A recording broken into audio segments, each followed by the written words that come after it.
Here are 7 steps to unfuck your photography. Step 1. Work out what you actually want to shoot. So much of how we shoot is influenced by social media, and sometimes that can be helpful, but sometimes it can lead us to losing our identity and mean that we might think that we need to do Fortnite dances in order to gain popularity. To figure out what I really wanted to shoot, I asked myself, what would I shoot if no one ever saw my work?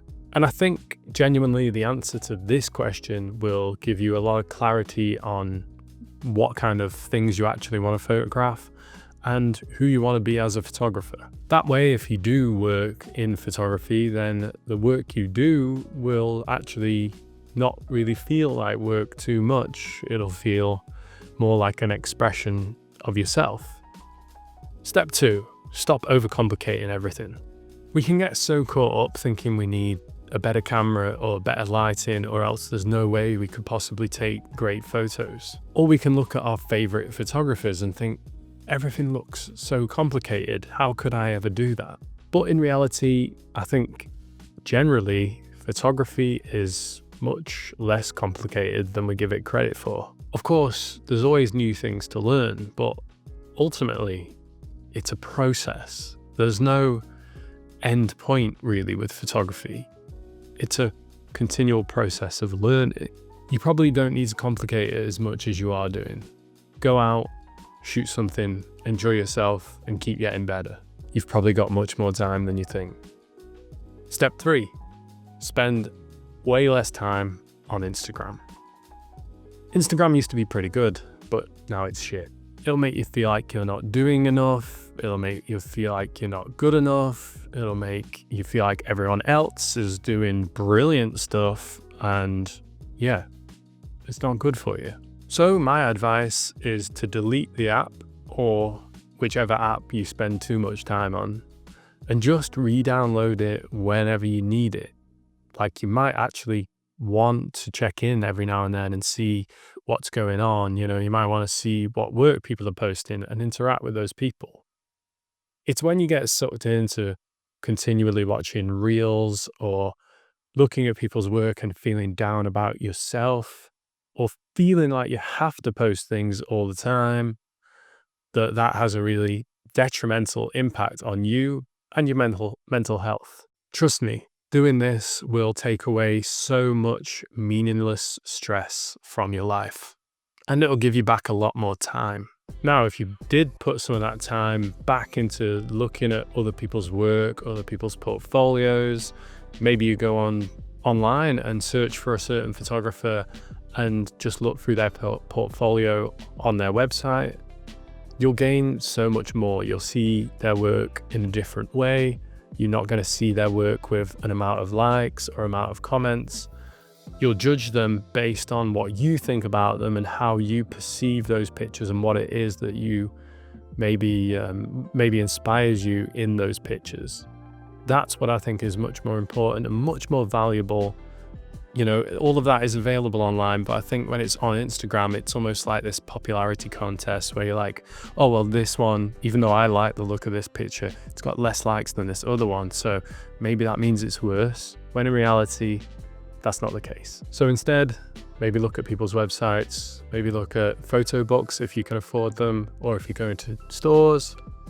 It's a much better way to consume the work and to feel connected to it rather than feeling like an outsider who maybe feels pressure from social media.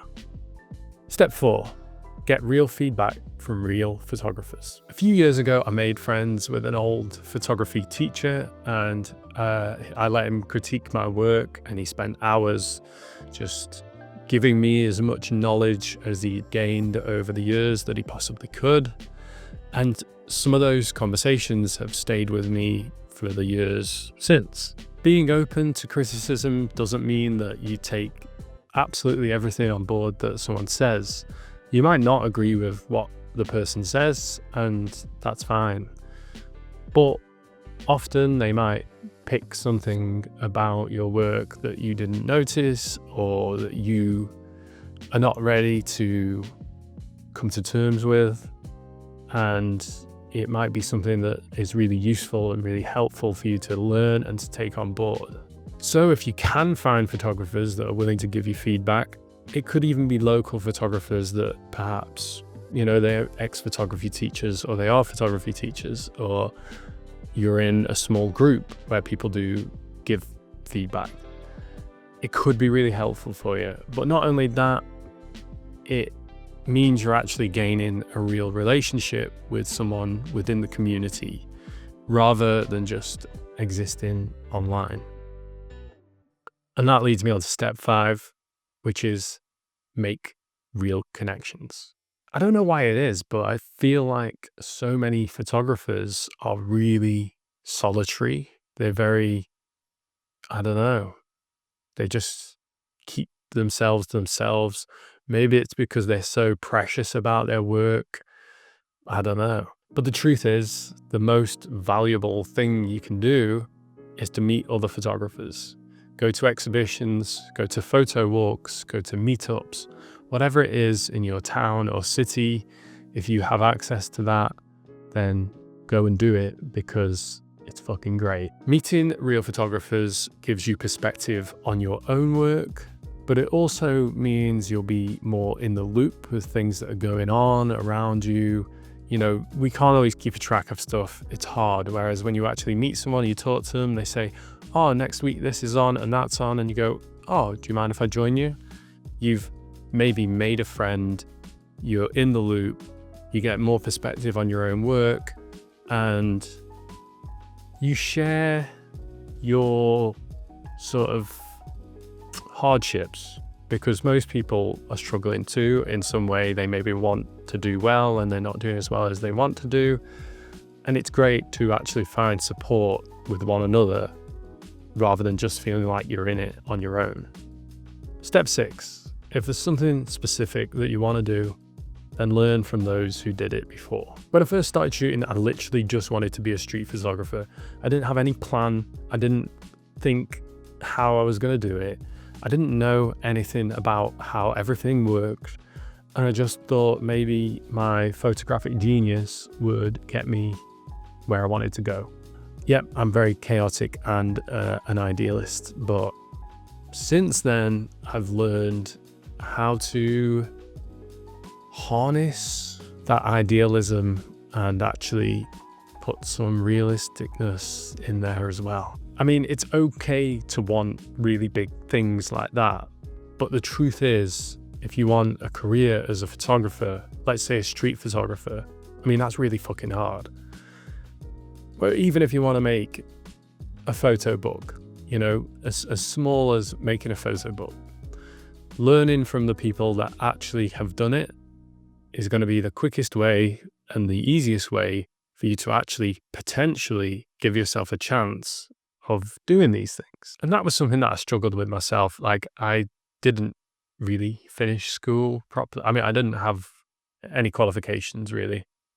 And I had a bad relationship with learning. So coming to terms with the fact that I couldn't just blindly do it because I believed I might be good enough to do it was hard, but then accepting reality and deciding, okay, I'm just going to learn from people has been the biggest change in my life. So if you can afford, the best thing to do is either find a small or big course online from a reputable place. So like if it's someone, even if it is from a YouTube course, it might be something specific that you want to learn. And this is saying, how to be a wedding photographer or how to be this, how to be that.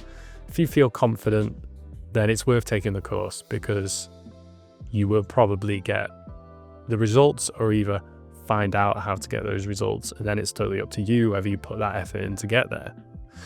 Or obviously you can take face-to-face courses or get a book, that's like the cheapest way. Or, watch YouTube, which is totally free. It's just much more difficult to know exactly what you're looking for if you just try and find it on YouTube, because you don't always know the exact steps and they're not always all out there.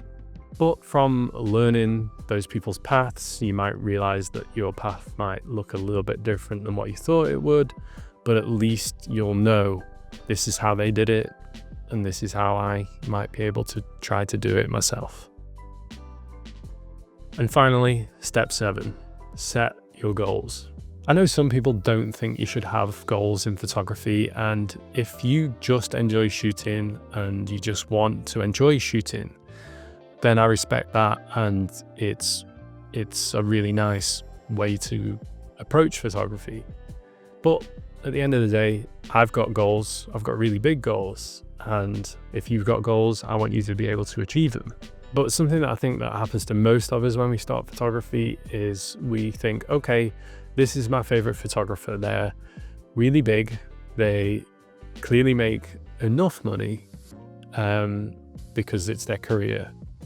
And therefore, if I do what they're doing in terms of taking photos similar to them, then potentially I can get there. But it's just not that simple. It's really not. Making any kind of career in photography is difficult because there's a lot of people that do photography, and that's why it's hard. And it's hard as well if you want to be like an artistic photographer and make a career, and that's really hard. But I think one of the biggest problems that most of us have is that we think we should get to a certain point, and we think like, but whatever we're doing at that time will maybe get us there. And then when it doesn't, it really, really hurts. And we think, how can we ever do this? And then we think, oh, we probably can't do this. And then we quit. So instead, what I do to keep myself motivated is to set big goals and then break them down into sort of quarters. So if you split the year into quarters, like 3 months at a time, and then I set achievable goals throughout those quarters to get to the main big goal that I have right at the end. So if I think in terms of my YouTube channel, my goal for the next 2 years is to hopefully get to like 100,000 subscribers, which would be amazing. And if I'd have set that goal when I first started YouTube, I would have definitely just lost all motivation, because it took me a year to gain my first 1,000 subscribers. 1 year. Whereas the other week I gained 1,000 subscribers in a week. I can't remember what I was watching, but someone said that we have really high expectations for what we should be able to achieve in a short period of time, but we have really low expectations of what we can achieve in a long period of time. Like, we don't think we can achieve something big over the course of 5 years, whereas we think we should be able to do this big thing within a month. We should be able to blow up in a month or something like that. Really, you can achieve a lot if you have a long-term mindset. Like I say, I've broken things down into quarters. I do this with loads of things that I do, not just photography stuff. And it just makes things so much less overwhelming. Because, like I say, if I was just thinking every time I posted a video, I need to get to 100,000 subscribers, then I would have given up, because it's very stressful and you're not going to do that in a very short space of time most of the time. Whereas this quarter, for instance, I hope to get to 25,000 subscribers, which is still fairly, it's quite a big thing to do that. But I feel like it's somewhat achievable to potentially get to that point. And when you start to add these quarters up, then it starts to look much more achievable and like, oh, actually, I might get there. So for yourself, you might want to get to a point where you're making enough money as a freelance photographer to live off, to have that be your main source of income. So that maybe is a 5-year goal. Maybe you can do it in 2 years, who knows? Having it be a long-term goal takes all the pressure off. It takes that stress off from saying, oh, it didn't work out this time, it's never going to work out. It takes a long time. You need to build connections. You need to do this, you need to do that. If you split that up into quarters, your first quarter might be, contact these places, see if you can get in touch with this person. Just trying to get yourself out there. And then as things grow and grow over time, you might get to the point where you can go part-time on your normal job or leave your normal job. Whereas when people are thinking short-term, they might have left their job straight away and gone, I'm going to go freelance. Oh yeah, okay. Do you have any clients? No. Oh, right. Oh, right. That's when you know it might not last very long. So basically, set big goals, reach for the stars, but break them down into achievable ones. Goals that you can actually action right now. Have a bit of a roadmap to where you want to actually get to. Because it is achievable. You can do it. You can do what you want to do. You might not even want to be a freelance photographer. You might just want to take photos for a local wildlife book. I mean, that's a cool thing to want to do, but you might not be there right now. So set yourself a roadmap, break it down into little goals, and enjoy the process. Anyway, that's how you unfuck your photography. Or at least that's how I did it anyway. And before you go, why don't you sign up to my newsletter, where you can get a free download of the 4 big things that helped to revive my photography. And it really got me back in the swing of things again. It's cool, it's chill. You'll get updated every now and then about things that I've learned that I think will be useful for you, or resources that I might think are useful for you. Just helpful shit, really. Anyway, I hope you found that one useful. I enjoyed putting that one together. So thanks a lot. And yeah, take care. Cheers.